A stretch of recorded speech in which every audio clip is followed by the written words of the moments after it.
इब्राहिम का जन्म 27 दिसंबर 1955 को महाराष्ट्र के रत्नागिरी में हुआ था। दाऊद इब्राहिम के पिता मुंबई पुलिस में हेड कांस्टेबल थे। दाऊद इब्राहिम के 6 भाई और 3 बहनें थीं। दाऊद इब्राहिम का बचपन से ही पढ़ाई में मन नहीं था।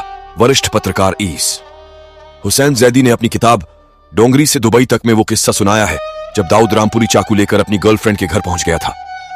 मुंबई के मुसाफिर खाना में दाऊद की दुकान के बगल में सुजाता नाम की एक पंजाबी लड़की रहती थी जिसे दाऊद काफी पसंद करता था। दोनों के बीच अफेयर हुआ। जब सुजाता के माँ बाप को इस अफेयर का पता चला तो घर में बड़ा बवाल हुआ। दाऊद एक मुसलमान था, ऊपर से इलाके का एक गुंडा। सुजाता के पिता ने आनन फानन में उसकी सगाई अपनी ही बिरादरी के एक लड़के से कर दी। जब दाऊद को इसका पता चला तो वो गुस्से में तमतमा हुआ रामपुरी चाकू लेकर सुजाता के घर पहुंच गया। सुजाता के पिता ने कहा कि मेरी बेटी अपनी पसंद का चुनाव करने के लिए आजाद है, लेकिन अगर उसने तुमसे शादी की तो वह अनाथ हो जाएगी। आखिरकार सुजाता अपने परिवार के फैसले के आगे झुक ही गई। सुजाता ने दाऊद की तरफ सख्त अंदाज में देखा और कहा कि हमारा साथ संभव नहीं है। सुजाता की बात सुनकर दाऊद के होश उड़ गए।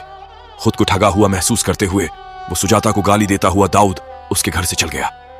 इस सवाल को हर कोई जानना चाहता है कि आखिर अब तक ये अंडरवर्ल्ड डॉन जिंदा कैसे है।